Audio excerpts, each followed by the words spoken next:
She was just trying to get home. It was a normal day. The sun was out, the road stretched endlessly ahead, and cars passed by one after another.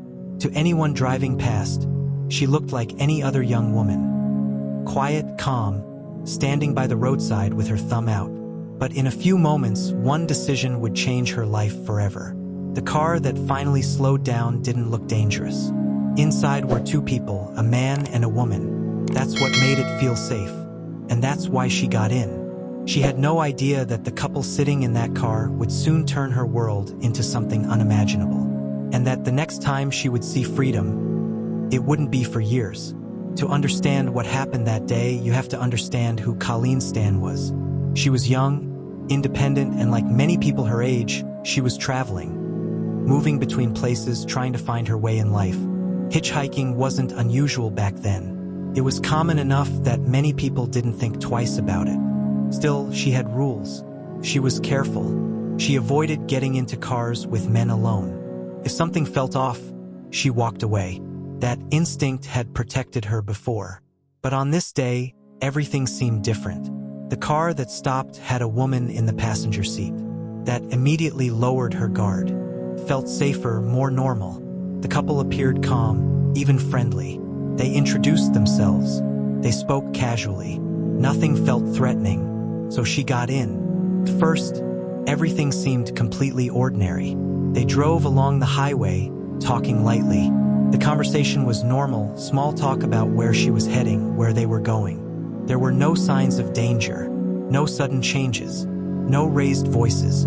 If there was anything unusual, it was subtle, so subtle it was easy to ignore. But slowly, the atmosphere began to shift. The man driving became quieter. The tone of the conversation changed. Something felt off. It wasn't obvious. Not enough to cause panic, but enough to create a feeling she couldn't quite explain. Quiet unease. And then, everything changed. Without warning, the man pulled the car over. Before she could react, before she could even process what was happening, he turned toward her. And what happened next would mark the moment her life split into two parts. Before and after. He didn't shout. He didn't lose control. Instead, his actions were calm, deliberate, controlled, and that made it even more terrifying. He told her exactly what was going to happen. His voice steady, almost emotionless. There was no confusion anymore, no uncertainty. This was real. She had been taken, and there was no way out. From that moment on, everything became about survival. Every decision mattered. Every reaction could change what happened next. Fear took over, but so did something else. Awareness. She realized quickly that panic wouldn't help her. She needed to stay calm. She needed to think. Because whatever these people wanted, she was now completely in their control. The car started moving again. But now the road felt different. What had once been a simple journey was now something far more dangerous. Every mile carried her further away from safety, further away from anyone who could help her, further into a situation she couldn't escape. At least, not yet. The couple spoke to each other quietly. There was no chaos, no sudden violence, just a chilling sense of control. Everything felt planned.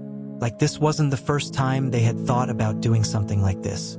That realization made it worse, because it meant this wasn't random. It meant she had been chosen. Hours seemed to pass, though time became difficult to track. Eventually, the car reached a remote location, far from busy roads, far from other people, the kind of place where no one would hear you, even if you screamed. And that's when the full reality of the situation began to set in. She wasn't just in danger, she was completely alone. What followed was something she couldn't have imagined. The couple began setting rules, strict rules. They told her what she could and couldn't do, how she should behave, what would happen if she didn't follow instructions. Everything was controlled. Every movement, every word, every action. It wasn't chaos. It was structure. And that structure was designed to break her. But even in that moment, something inside her refused to give up. She listened. She observed. She adapted. Because deep down, she understood something critical. If she wanted to survive, she had to play along. At least for now. Days began to blur together. What started as fear slowly transformed into something more complex. Confusion, isolation, and a constant underlying question. Why was this happening? The couple's behavior didn't follow a simple pattern. At times, they acted calm, almost normal.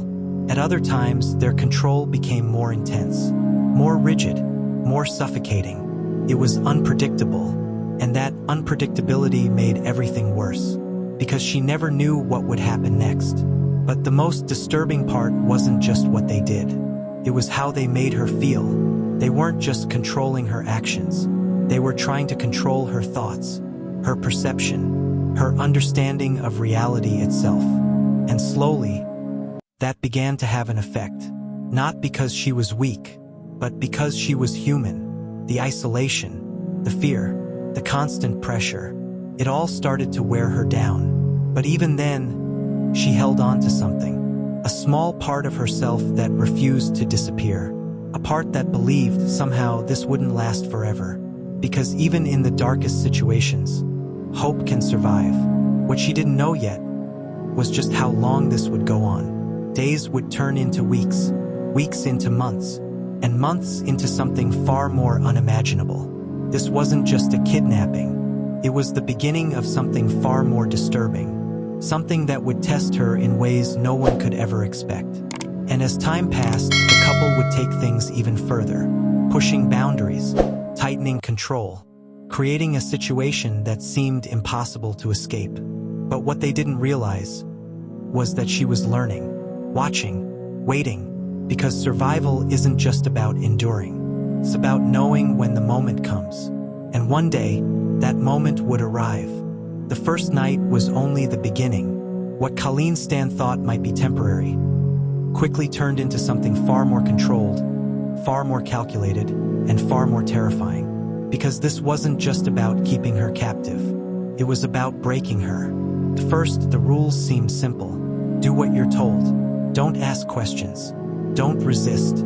But as the hours turned into days, those rules became stricter, more detailed, more suffocating. Every part of her life was now controlled.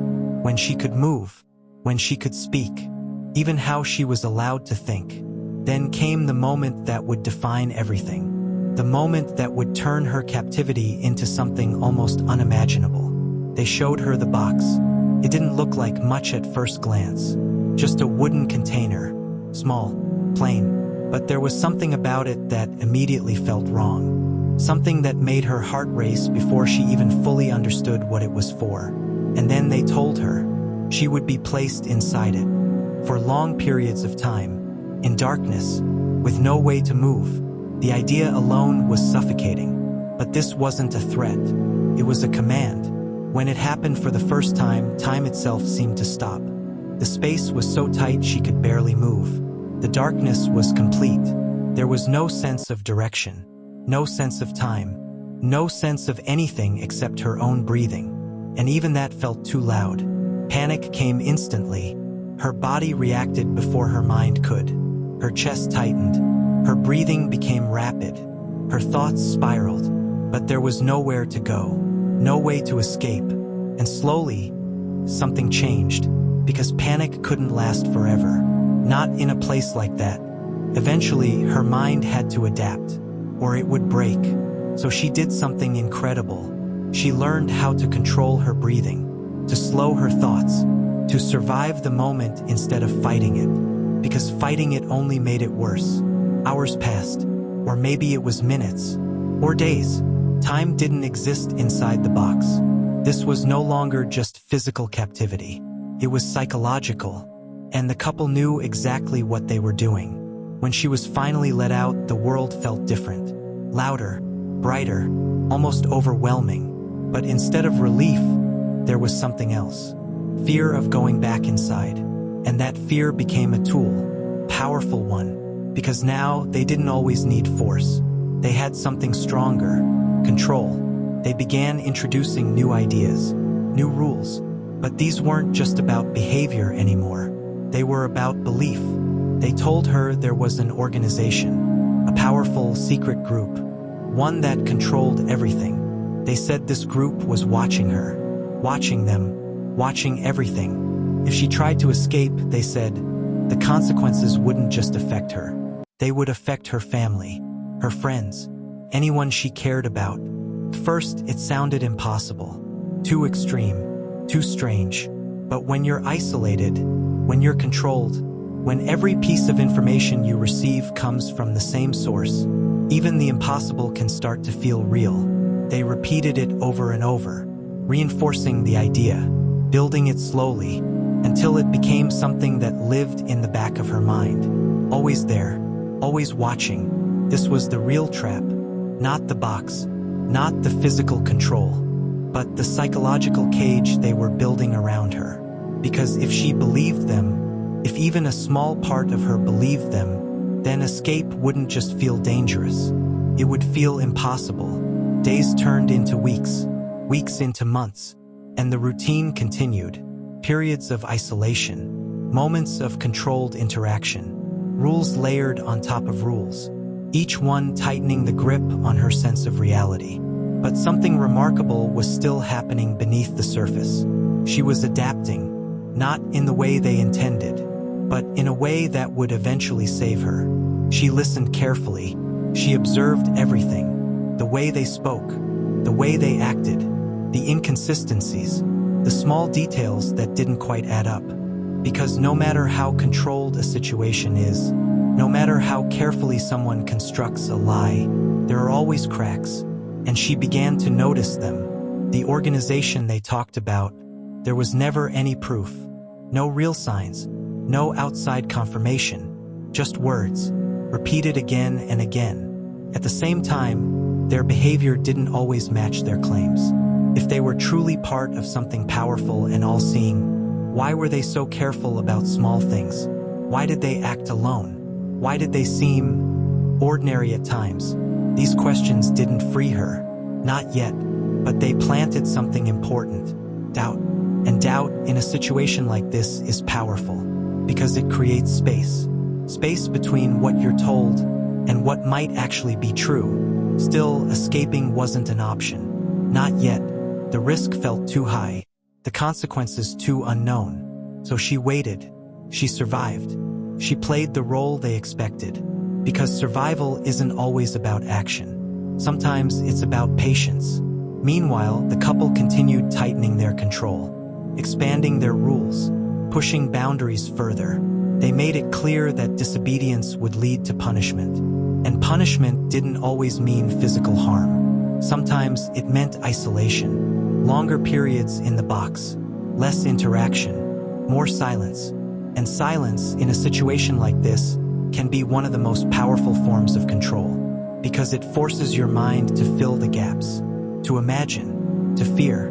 But even then, she held on, to logic, to observation, to the small inconsistencies that didn't make sense. Because deep down, something inside her refused to fully believe the story they were telling. And that refusal, that quiet resistance, would become the key to everything. As time passed, something else began to change. The couple started giving her small freedoms. Very small, controlled, but noticeable. Moments where she could move more freely. Moments where she could see the outside world. Moments where the control seemed less absolute. To them, it may have felt like a sign of power, confidence, belief that they had already broken her. But they were wrong, because every small freedom, every moment outside the box, every interaction was an opportunity to learn, to observe, to plan. And slowly, without them realizing it, the balance began to shift. Not in a way that was obvious, not in a way they could see, but in a way that mattered. Because control built on fear can only last as long as the fear is absolute. And once doubt enters, once questions begin, that control starts to weaken. She wasn't free, not yet, but she wasn't completely trapped either. Because now, she understood something they didn't expect. They weren't all-powerful.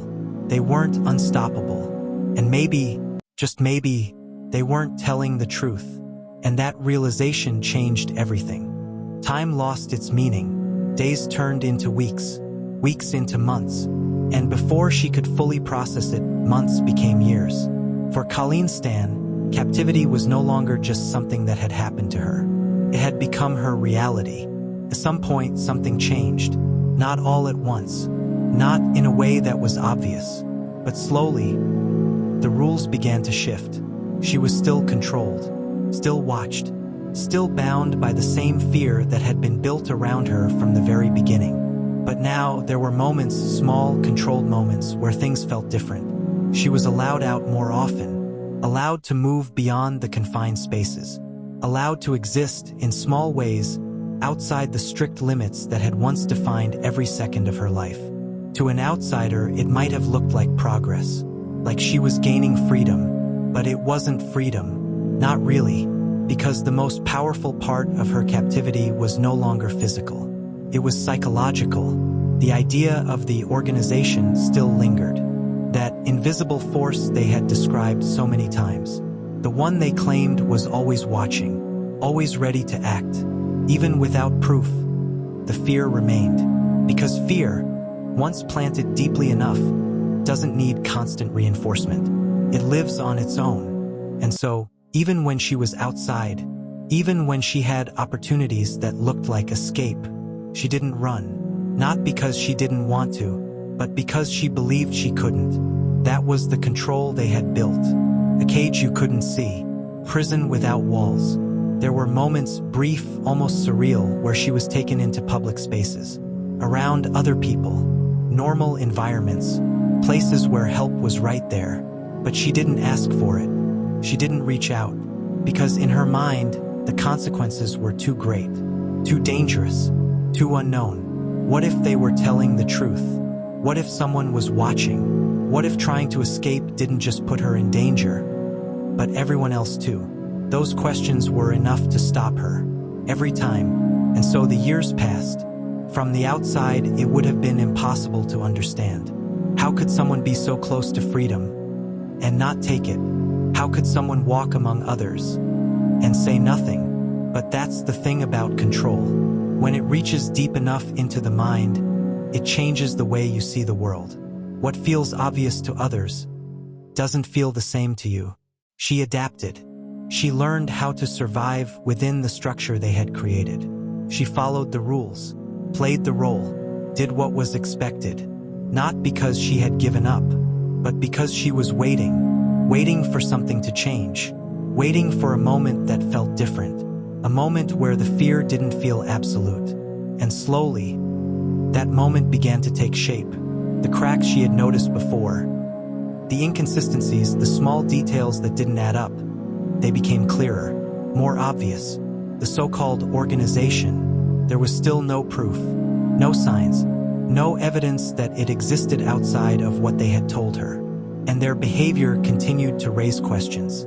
If they were part of something so powerful, why did they act alone? Why were there no others?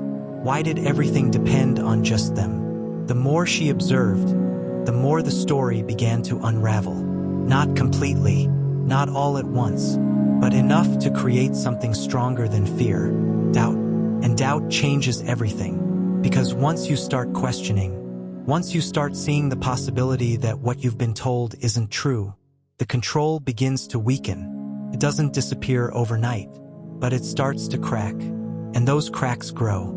There were still moments of fear, still times when the thought of escaping felt impossible. But now, there were also moments where something else appeared.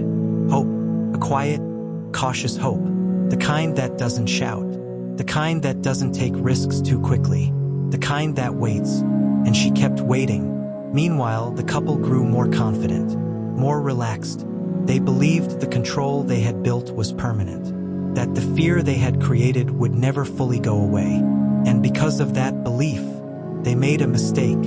They gave her more freedom. Not complete freedom, but more than before. They trusted that she wouldn't run, that she wouldn't speak, that she wouldn't do anything to break the system they had created. And for a long time, they were right, because she didn't run, she didn't speak, she didn't break the rules. But something inside her was changing. The fear that once controlled every decision was no longer absolute. It was still there, still powerful, but no longer unchallenged. And that made all the difference. Because now, when she looked at the world around her, she didn't just see danger. She also saw possibility. Possibility that the story she had been told wasn't real. Possibility that the consequences might not be what she feared. Possibility that escape might actually be possible. But possibility isn't enough. Not when the risk feels like everything. So she waited, watched, learned, and slowly she began to prepare. Not in obvious ways, not in ways they could see, but in small, quiet decisions. The way she responded, the way she observed, the way she held onto the truth beneath everything she had been told. Because deep down, she knew something now that she hadn't known before. They weren't all-powerful. They weren't everywhere. And maybe they weren't watching at all. That realization didn't set her free. Not yet, but it gave her something she hadn't truly had since the beginning. Control. Not physical control. Not complete freedom, but control over her thoughts, her beliefs, her understanding of what was real. And that was where everything started to change. Because once you take back control of your mind, everything else becomes possible. The years of captivity had shaped her, tested her, pushed her beyond what most people could imagine. But they hadn't broken her. And now, for the first time, escape didn't feel impossible. Felt close. End of Module 3 cliffhanger. Because the next time she was given a chance, she wouldn't just observe, she would act. And the decision she was about to make would determine whether she finally escaped or lost her only chance forever. By now, years had passed.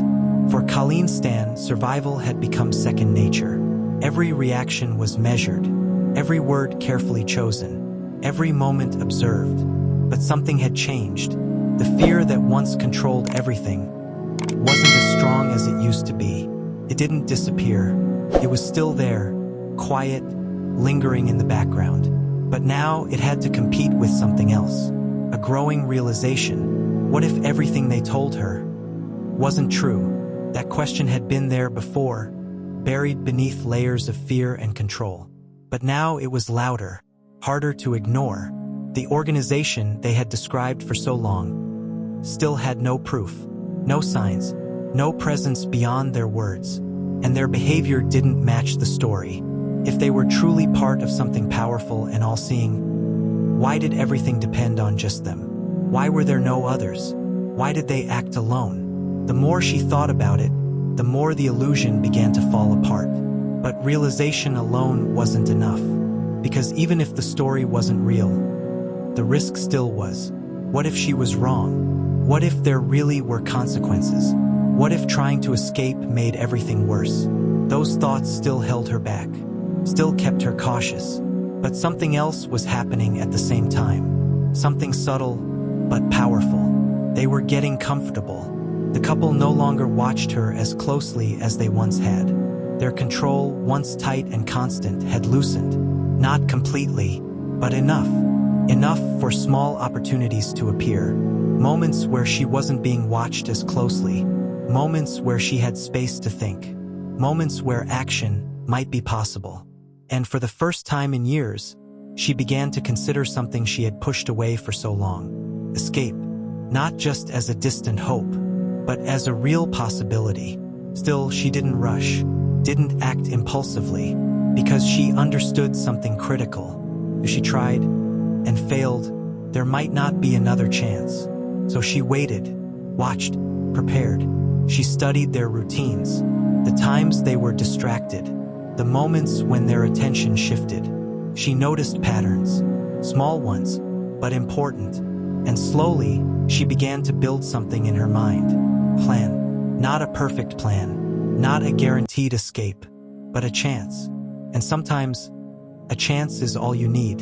The moment came unexpectedly. It wasn't dramatic. It wasn't planned in advance. It was quiet, ordinary. One of those moments where everything seems normal on the surface. But underneath, everything is about to change. She was outside, not alone, but not as closely watched as before. The world around her looked the same as it always did. People moving, life continuing. normal, but this time it felt different, because now she wasn't just observing it, she was part of it. And for the first time in years, the distance between her and freedom didn't feel impossible. It felt reachable. Her heart started racing, her thoughts speeding up. This was it, the moment she had been waiting for. But with that realization came something else. Fear. What if she was wrong? What if everything they said was true? What if someone was watching right now? The thoughts came fast, loud, overwhelming. For a second, she froze. Years of conditioning pulling her back, telling her to stay, to obey, to survive. But then something stronger pushed forward. Truth.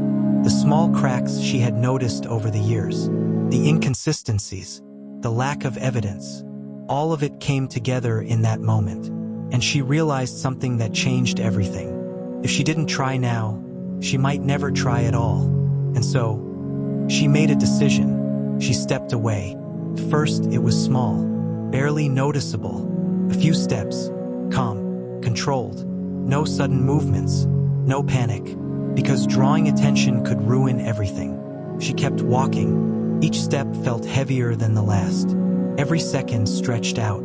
She expected to hear a voice, a shout, something, but nothing came. No one stopped her. No one called out. She kept going, faster now, but still controlled. Her heart was pounding, her breath shallow, but she didn't stop. She couldn't, because now there was no turning back. The fear was still there, still whispering, still warning her, but it wasn't in control anymore. For the first time in years, she was. And then, she did something even more important. She spoke. She reached out, told someone, asked for help.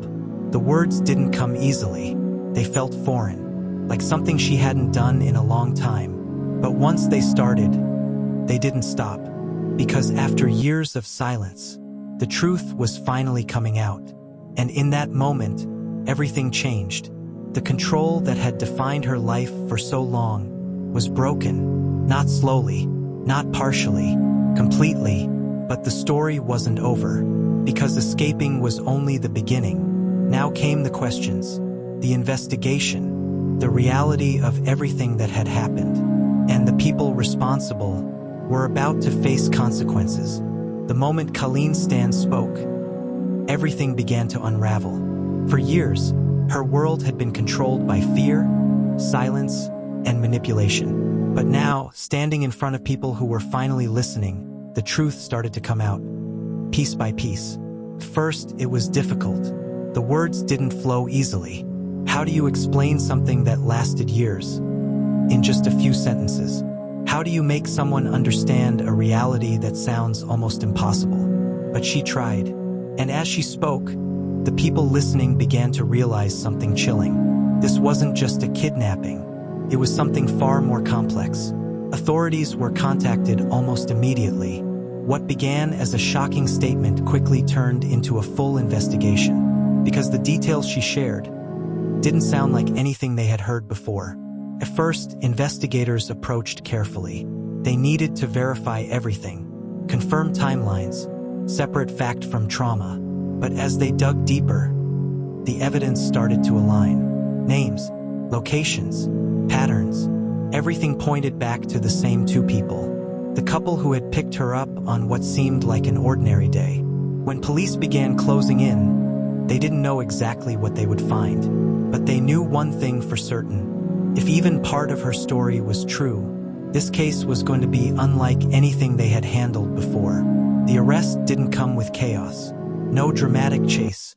No sudden confrontation. Instead, it came with something more unsettling. Calm. Because when investigators finally confronted the couple, there was no panic, no denial in the way you might expect. What followed was something even more disturbing. As questioning began, inconsistencies appeared almost immediately. Stories didn't match. Details shifted. Explanations fell apart under pressure. And then, the truth started to surface. The organization they had described for years didn't exist. It had never existed. It was a lie, a carefully constructed illusion, designed to create fear. to maintain control, to make escape feel impossible. Everything, the threats, the warnings, the consequences, they were all part of a psychological strategy. And it had worked. For years, investigators were stunned, not just by what had happened, but by how it had happened, because this case wasn't defined by physical restraints alone. It was defined by something far more powerful: control of the mind. The more they uncovered, the clearer the picture became. The planning, the manipulation, the way fear had been used as a tool. It wasn't random, it wasn't impulsive, it was deliberate, and that made it even more chilling. As the case moved forward, the full timeline began to take shape. Years of captivity, moments where escape seemed possible but wasn't taken. Not because she didn't want to leave, but because she believed she couldn't. For many people following the case, that was the hardest part to understand. How could she not run? Why didn't she tell someone sooner? But investigators knew the answer, because they had seen it before. When control reaches deep enough into the mind, it changes everything. Fear doesn't just exist in the moment. It becomes part of how you think, how you see the world. And breaking that kind of control takes more than opportunity, takes time, strength, and a moment where everything finally becomes clear. For her, that moment had come, and now the truth was out. As legal proceedings began, the case drew widespread attention. People couldn't believe what they were hearing. The details, the duration, the psychological manipulation. It was the kind of story that stayed with you, not just because of what happened, but because of what it revealed. About control, about fear, about survival. The couple faced the consequences of their actions. Charges were filed, evidence was presented, and the system moved forward. But for her, the story didn't end there, because survival doesn't end the moment you escape. It continues, in rebuilding, in healing, in finding a way to move forward after something that changes you completely. And that part of the story is just as important, because what she went through didn't define her. What defined her was how she survived it, how she adapted, how she endured, how she found the strength to question everything she had been told, and finally take that step toward freedom, the step that changed everything. Looking back, the image that stayed with people wasn't just the beginning, not just the moment she got into that car. It was the realization that came at the end, that the thing keeping her trapped for so long wasn't just physical, it was belief. And once that belief broke, everything else followed. The case became a reminder, powerful one, that control doesn't always look the way we expect, that danger isn't always obvious, that sometimes the most powerful prison is the one you can't see. But it also became something else, a story of survival, because despite everything, she made it out. And that's what makes this story unforgettable. Not just what happened, but the fact that she lived through it, that she found a way, and that, in the end, the truth couldn't stay hidden forever.